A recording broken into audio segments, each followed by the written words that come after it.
Welcome back to an episode of Bass Fishing Addictions. Inside that rod tube right there, I got two new rods for 2020. The Abu Garcia Virtual rod, and then the black and red version of the Daiwa Fuego.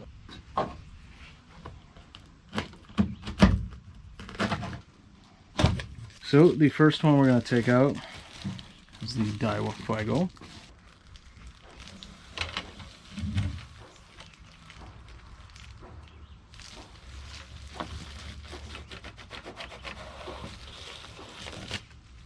Just looking at it here in the plastic, I was taking it out, I'm just like, what the heck is this big plastic thing?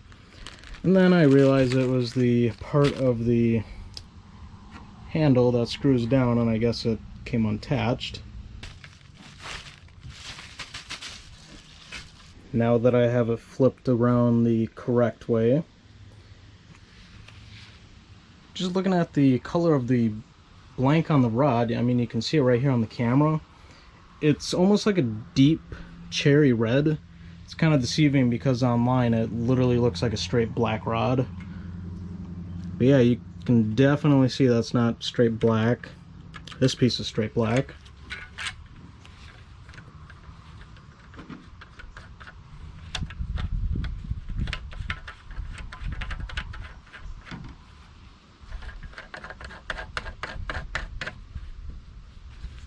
Alright, there we go. Alright, let's get a look at it from bottom to top. You can see just straight EVA foam on the end piece, so I don't got to worry about scraping around a hard cap.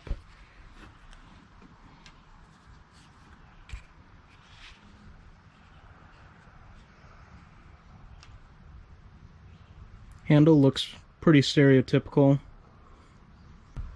So, Fuego. And then these hook keepers, I absolutely love these ones, so I'm happy about that. Got the Daiwa logo. Okay, and you can see I got a 7'3" heavy, 1/4 ounce to 1.5 ounce, and 12 to 20 pound line. 12 to 25 I meant. I'm going to be using this for just straight up jigs, flipping heavy cover. You can see our first guide and our second guide are wrapped on the top and the bottom. Then third guide and the rest of them, they convert to just the single eyelet. And these are also just a tiny bit smaller looking than normal guides, but they're definitely not the hybrid between full guides and micro guides that you would see on like the newer Veritas.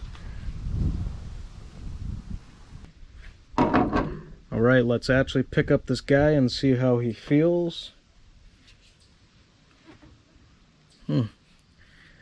Just a tiny bit tip heavy, but after you put a reel on that thing, it's going to put more of the mass back towards this way, so it's going to even it out a little bit. How funny. Right on that exact spot is just about its balancing point. So yeah, once you add another 6, 7, 8 ounces, it's going to feel a lot lighter on the tip.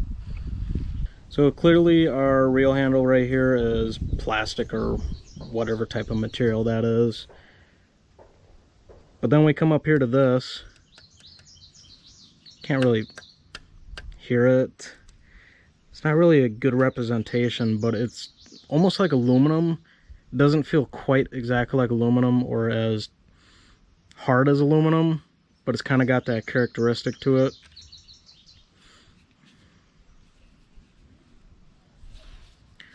Oh, and then made in Vietnam. So that's a little something different there.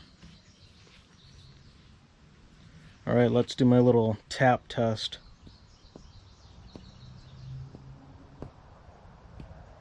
I mean, you guys can just barely see the rod tip wiggling right there. But no doubt about it, this thing is every bit of a heavy action rod. The Vendetta, when I unboxed that thing was as stiff as a telephone pole, pretty much.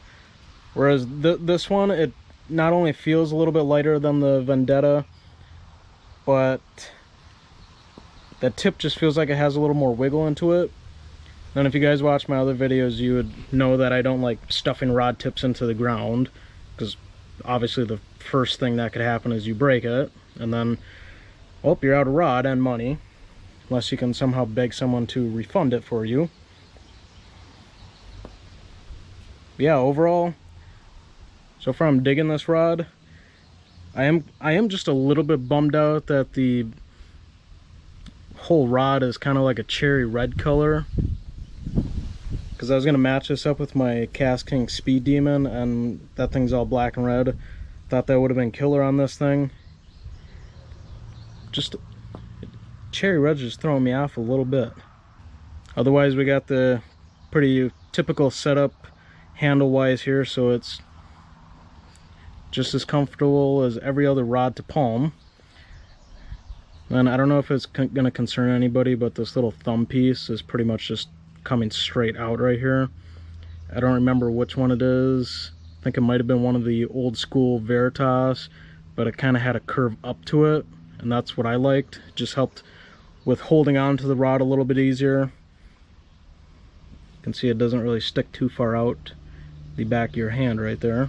Now, according to Tackle Warehouse, this guy has something called an HVF blank on it. I'm not a Daiwa guy, so I don't really know how that stacks up to other rods. What I'm familiar with is Abu Garcia's tonnage ratings, so 24, 30, 40. That makes sense to me.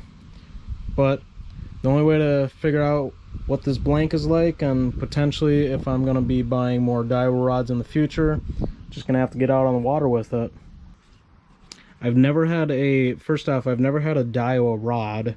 I've only ever had 3 Daiwa reels. 2 of them were cheaper reels. One was a spinning reel and one was a bait caster. Sorry for flicking you guys off. And then the last bait caster that I still have, and I'm going to be doing a video on that soon, is the Daiwa Steez. But it's a pretty good reel. I've never tried one of their rods, so I'm kind of looking forward to seeing how this guy performs here. So far, my opinion on this rod is pretty positive. It's obviously not broken in my hands yet. The one thing I am bummed out about, though, is the cherry red. It doesn't affect the performance or anything, but I 100% thought this was a straight black and red rod. I mean, if you look at photos online, you'll know exactly what I mean, but just know it is a cherry red color. Well, guys, that has been the first look at the brand new Daiwa Fuego rod. It's brand new for 2020, and they have an older version of this rod, but instead of a EVA foam handle, it's got the cork. So that's one way to know if you're buying the older version or the newer version. Well, that just about wraps it up for the first impressions of the Daiwa Fuego rod, new for 2020. It's just a short little video unboxing it. Definitely going to be hitting the water with it, tossing some jigs with it, getting into heavy cover. Then I can really put it to the test.